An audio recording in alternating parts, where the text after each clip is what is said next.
Hello guys, welcome back to the channel Basketball Fan. Man, talk about an emotional roller coaster because this game truly had everything. There was chaos, frustration, excitement, questionable coaching, superstar moments, blown opportunities, and one player who completely refused to let her team give up. Seriously, this game felt like the craziest ride at Six Flags because 1 second Indiana Fever fans were celebrating and the next second everybody was sitting there wondering what in the world this team was doing. But through all of the madness, through all of the ugly basketball and terrible decisions, one thing became crystal clear once again tonight. Caitlin Clark is officially back. The excitement is back. The logo threes are back. The ridiculous no-look passes are back. The pull-up shots from another zip code are back. And most importantly, that superstar energy that changes the entire atmosphere inside the building is back. Now, was this a perfect game from Caitlin Clark? Absolutely not. The shooting numbers looked rough for long stretches. She finished 10 of 26 from the field and only 2 of 8 from deep officially, but those numbers do not tell the full story of what happened tonight. Because if you actually watched this game, you saw a player completely controlling the energy of the arena every single time she touched the basketball. Every possession felt dangerous. Every transition push felt exciting. Every deep shot had the crowd ready to explode. That is what separates Caitlin Clark from almost everybody else in women's basketball right now. There is nobody in the league creating this level of electricity every night. Nobody. She is must-see television. But before we even talk about Caitlin Clark completely taking over late in the game, we have to address the disaster happening on the sidelines because the coaching performance tonight made absolutely no sense. Stephanie White, what are we doing? Seriously, what was the plan here? Caitlin Clark came out in the first quarter completely on fire. She was cooking immediately. Back-to-back threes, pushing the pace, throwing darts all over the floor, creating easy opportunities for teammates, and controlling the offense perfectly. The Fever looked unstoppable early. The ball movement had rhythm, the offense had life, and the crowd was rocking as Indiana jumped out to a double-digit lead. And then suddenly Stephanie White decides to pull Caitlin Clark out of the game. Why? Why take your superstar out when she is finally locked into rhythm and completely dominating the flow of the game?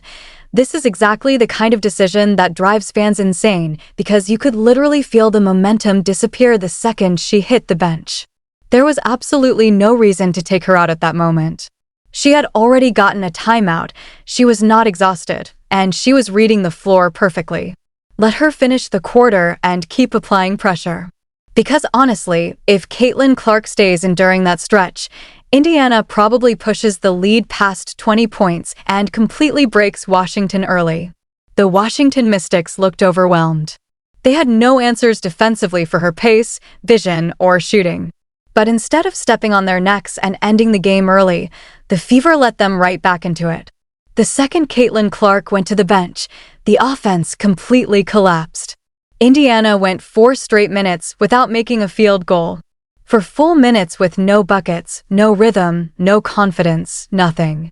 And suddenly that comfortable lead disappeared and turned into a one-possession game. That is exactly how momentum swings happen in basketball.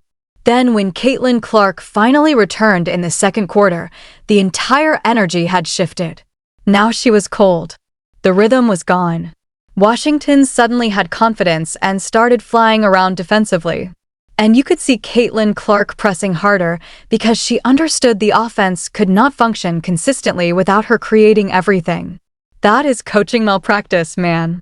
And then we have to talk about Kelsey Mitchell because enough is enough. Yes, Kelsey Mitchell is talented offensively. Nobody denies she can score the basketball. But basketball is about more than just throwing shots up every possession. She finished 10 of 25 for 24 points, but do you know what else she had? No assists. No rebounds. 2 straight games playing heavy minutes without contributing anything else besides shot attempts. That is insane. Everybody else on the floor found ways to help the team. Natasha Howard contributed. Monique Billings moved the ball. Sophie Cunningham made smart plays. Lexi Hull brought energy. Even Aliyah Boston got involved before the injury. But Kelsey Mitchell kept dribbling into traffic and launching difficult shots over and over again. Some of those shots looked like they were headed straight to the concession stand. The hot dog stand probably almost caught a basketball tonight. And that is the biggest problem right now. There is no balance. There is no consistent playmaking. There is no effort to create easy opportunities for teammates. It turns into non-stop hero ball possessions, and it completely kills Indiana's offensive flow. Now let's talk about the Aliyah Boston injury, because this changed everything. Aliyah Boston leaves the game with a lower leg injury and does not return, and immediately Indiana's lack of size became a massive issue. Once she went down, Washington started attacking inside, crashing the glass harder and controlling physical possessions near the basket. Indiana suddenly looked vulnerable defensively, and without Boston anchoring the paint, the Fever had no interior presence to slow things down. You could feel the entire structure of the team change after that injury, and it put even more pressure on Caitlin Clark to carry the offense almost entirely by herself. And despite all the mistakes, despite the ugly stretches, despite the questionable coaching decisions and frustrating possessions, Caitlin Clark still found a way to keep Indiana alive and remind everybody watching on Basketball Fan why she is already becoming one of the biggest stars in all of sports. Hello guys, welcome back to the channel Basketball Fan. This is exactly what people were worried about heading into the season with the Indiana Fever, because the reality is simple. This team does not have enough frontcourt depth. They just don't. The second Aliyah Boston went down with that lower leg injury, everything changed immediately. The Washington Mystics started bullying Indiana inside. Rebounds, physicality, interior scoring, second-chance opportunities. Washington completely controlled the paint once Boston left the floor. And suddenly Stephanie White had no choice but to heavily rely on Monique Billings and Myisha Hines-Allen for major minutes, because the Fever simply could not trust the rest of the frontcourt rotation during those critical moments. This is what happens when roster construction fails. Everybody ignored the weakness because the excitement surrounding Caitlin Clark covered up so many problems. But the moment Boston got hurt, all the flaws became impossible to ignore. Washington had size, toughness, and physicality. Indiana did not. And then came the fourth quarter, and this is where Caitlin Clark completely took over the game, because at some point she basically decided enough. Everybody move out of the way. Indiana entered the fourth quarter trailing. The crowd was nervous, the offense looked broken, and the energy inside the building was fading fast. But Caitlin Clark refused to let the game die. This was superstar basketball. This was franchise player basketball. This was pure takeover mode. She started launching deep shots like vintage Caitlin Clark again, logo threes, transition bombs, step backs, ridiculous pull-ups from distances that make absolutely no sense. And somehow, they kept falling. Every single time she touched the ball, the building exploded with energy. And the scary part about Caitlin Clark when she gets hot is the pressure she puts on defenses becomes overwhelming. Defenders start panicking. Teams start trapping her near half court. They start overhelping and collapsing too aggressively. And once that happens, the entire floor opens up for everybody else. But honestly, Indiana still wasted way too much of her brilliance tonight. Despite all the magic she created, despite forcing overtime with one of the craziest shots you will ever see, the Fever still found ways to lose this basketball game. That shot to force overtime was unbelievable. There are maybe only a handful of players in the world who would even attempt that shot confidently in that moment, and Caitlin Clark drilled it like it was completely normal. That is why she is different. She creates moments. She creates belief. She creates excitement every single night. She finished with 32 points, 8 assists, 4 rebounds, 2 steals, and a block, and honestly, without her, this game probably turns into a blowout loss. But then overtime arrived and all the same problems came flooding back again. And here is what I genuinely cannot understand. Why is the ball not in Caitlin Clark's hands every single possession late in overtime? Somebody explain that to me. Why are other players making decisions in the biggest moments when Caitlin Clark is clearly the best player on the floor? That makes absolutely no sense. Then Kelsey Mitchell misses a wide-open layup in overtime. Wide open. A huge momentum opportunity completely wasted. Then later she steps to the free throw line and misses both free throws. Both of them. You simply cannot have that happen in a close game. And again, if Kelsey Mitchell was giving elite defense, rebounding, or playmaking, maybe you live with some bad shooting nights. But when scoring is your main contribution, efficiency matters. Decision-making matters. Winning plays matter. Too many possessions with Indiana feel disconnected from what this franchise should actually be building around. Everything about this team should revolve around Caitlin Clark's strengths: pace, movement, spacing, transition offense, playmaking, and high IQ basketball.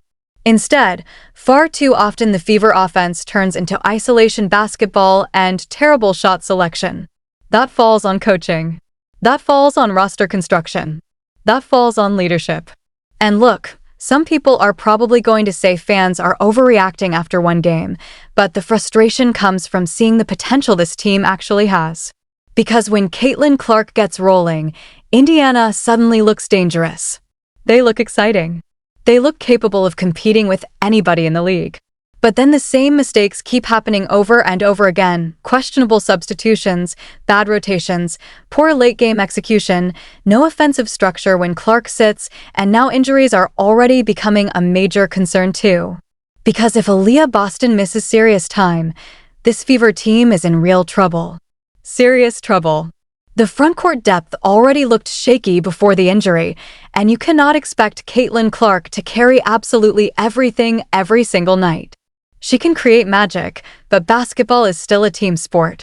Still, the biggest takeaway from this game is simple: Caitlin Clark finally looked like herself again. That fourth quarter felt like vintage Caitlin Clark. The swagger, the confidence, the emotional energy, the deep shooting, the crowd reactions, it finally felt like the superstar everyone fell in love with was completely back again. And honestly, that might be the one thing Indiana fans hold on to after this frustrating loss. Because despite the ugly coaching, despite the missed opportunities, despite the mistakes and the chaos, Caitlin Clark reminded the entire basketball world exactly who she is: the face of women's basketball, the biggest attraction in the sport, and the one player capable of turning complete chaos into unforgettable moments. And even after the game, Caitlin Clark admitted how difficult it is mentally when shots are not falling consistently, saying that one of the hardest things as a basketball player is staying mentally locked in during rough shooting stretches. She said she was proud of herself for continuing to battle through the struggles and mentioned that many of those missed shots are normally makeable opportunities for her. Clark also admitted she needs to finish better around the rim and said the entire team needs improvement there as well, but she made it clear that responsibility starts with her first. She even acknowledged that while the late-game heroics are exciting for fans, Indiana should never have been in that position after such a strong first quarter. According to Clark, if the Fever avoid those clunky stretches earlier in the game, they never need to rely on miracle basketball late just to survive. That honesty is another reason fans connect with her so strongly. She understands the problems, she takes accountability, and she still competes at an elite level no matter what chaos is happening around her. So now basketball fan wants to hear from all of you. Do you blame Stephanie White for the loss? What did you think about Kelsey Mitchell's performance? And how concerned are you about the Aliyah Boston injury moving forward? Make sure you like, comment, subscribe, and stay locked in for more basketball coverage right here on Basketball Fan. Improve accuracy for writing and career work. Upgrade to Plus and use the latest thinking model to refine writing, learning, applications, and career work.